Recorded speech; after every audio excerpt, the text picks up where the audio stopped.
podcast last night, but no wonder Marcus Lamb, by 2021, could really in his mind feel like he was perfectly in the right, because he cared about Daystar. That was his baby, that was his ministry, that was his business, and unfortunately in his mind that's the family legacy. But he could literally type out an email and say, this is what's going to happen to the successorship, who's going to rule Daystar when I die. He could literally type that out and command Arnold Torres to put it in the minutes, and command the people that read the email to say, okay, and to him it's a done deal. It's because there's no accountability. This was so easy to get into, and these people they're permanent. They have their offices permanently. They can't be voted out. And let me just say this real quick. Here in Ohio, I did an extensive amount of coverage on a church called Solid Rock, headed up by Darlene Bishop. And I mentioned, I found out that Darlene Bishop and her first husband, Lawrence, who passed away in 2011, Lawrence was a serial SA predator, serial, like in the triple digits. And Darlene knew, other people knew, the family knew, they all knew, but they didn't do nothing about it. Never, ever, ever did. And, but we found that the records where the church got people to co-sign to get their first 50 acres of land visible from the highway. And then later, we saw the records where they just scissored off 30 of those acres to their son. And nobody knew anything about it. It wasn't a sale, like we need the money for the church, and so you'd put that out on the open market and the highest market price would happen. No, nobody even knew about it.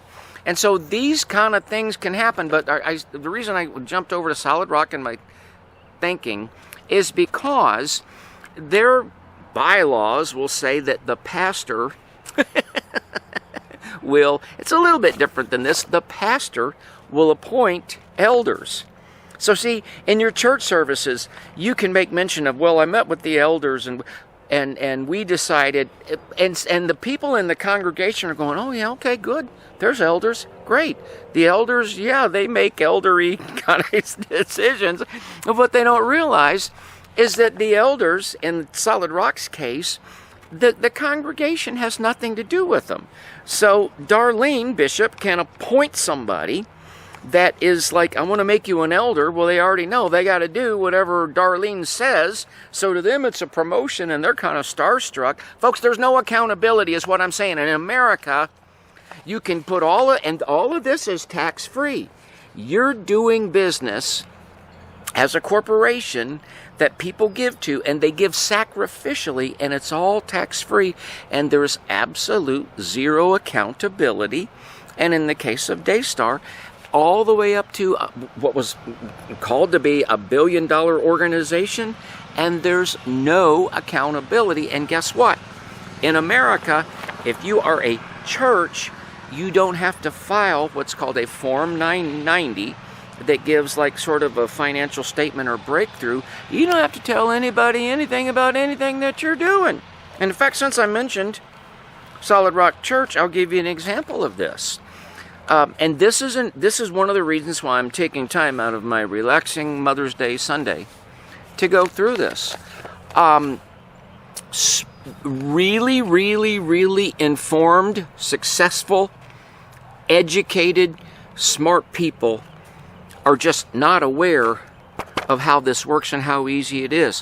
When I began reporting on Solid Rock, I had this expressed to me a number of times, but one really sticks out, and this is a couple that are educated, college educated, very successful in business, very well thought of in the community, involved in, very much in the know, and it was literally expressed to me like, I had no idea.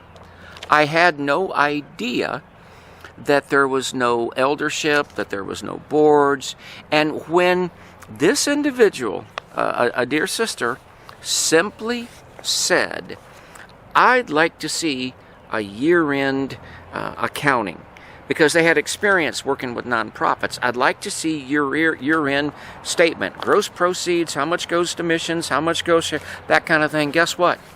The next time that she attended church, she was escorted off the property and told, if you try to come back again, we will call law enforcement and have your move. Folks, it's really easy to get into the family church business. There's one other thing I want to show you, and then I think let me just be able to bring this in for a landing.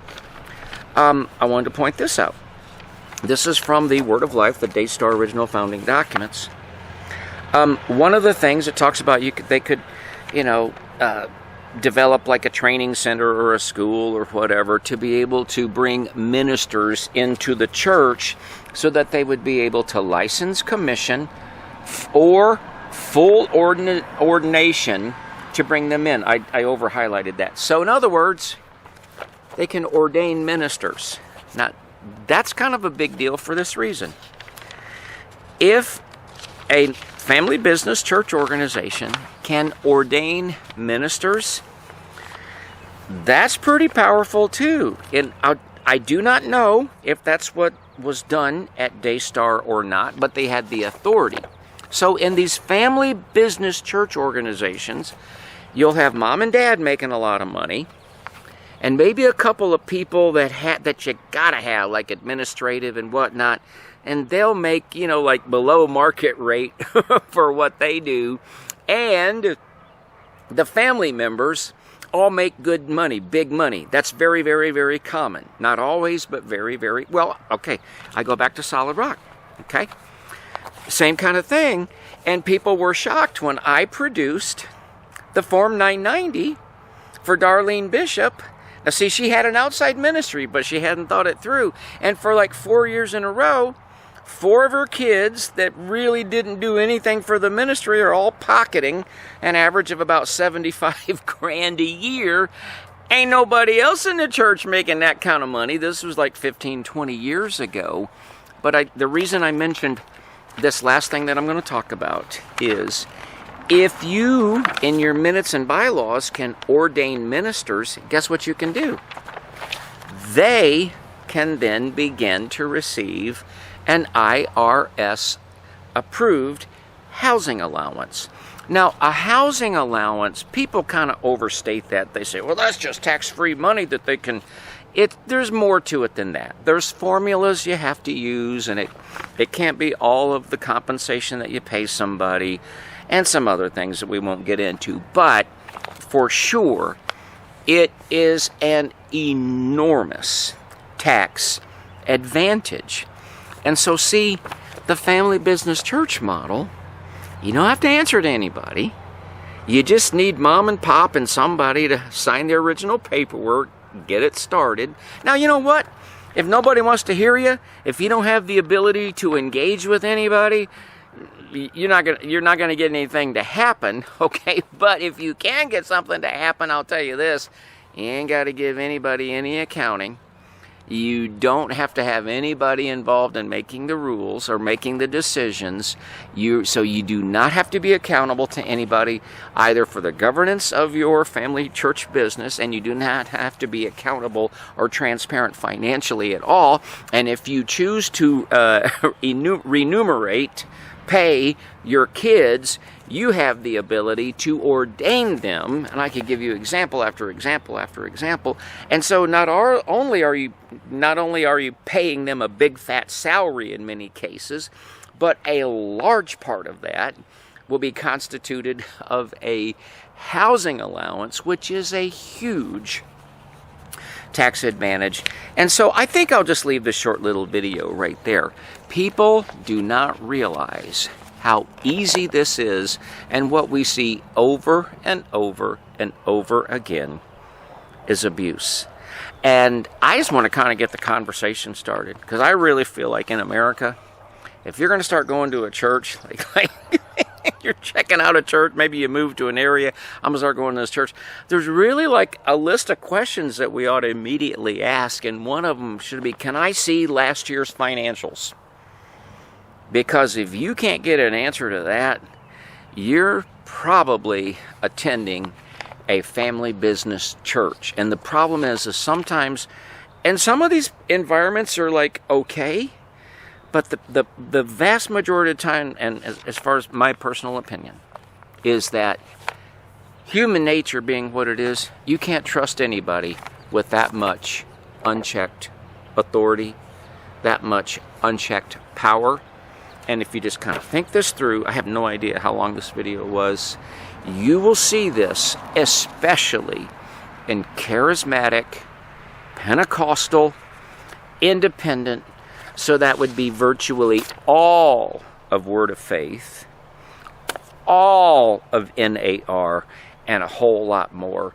And this whole thing is something that needs to be changed. And I don't think we want the government to fix it, but we might want them to make some changes. But the body of Christ needs to learn that they have the right and the responsibility to find out.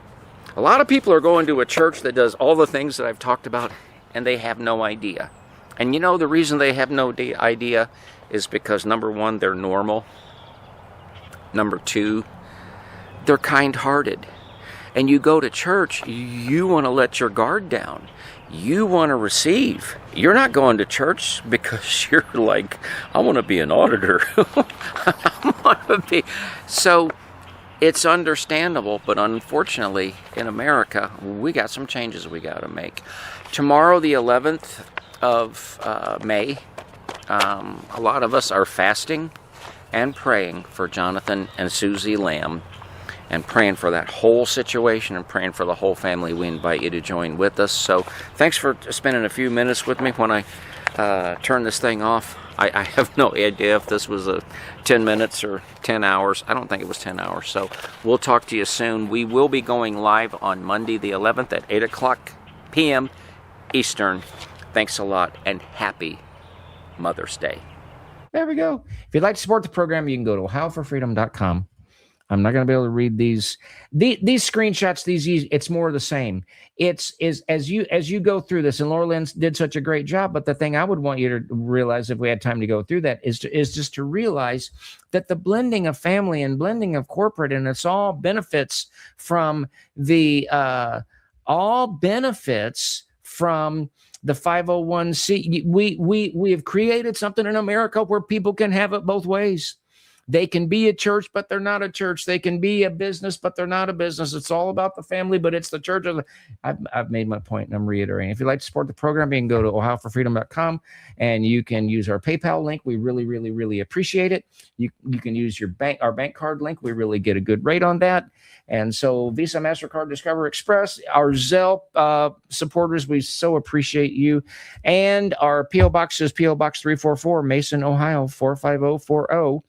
And so I am going to sign off. Woo, this has been longer than I thought it would be. But hey, it ain't that first time that's ever happened.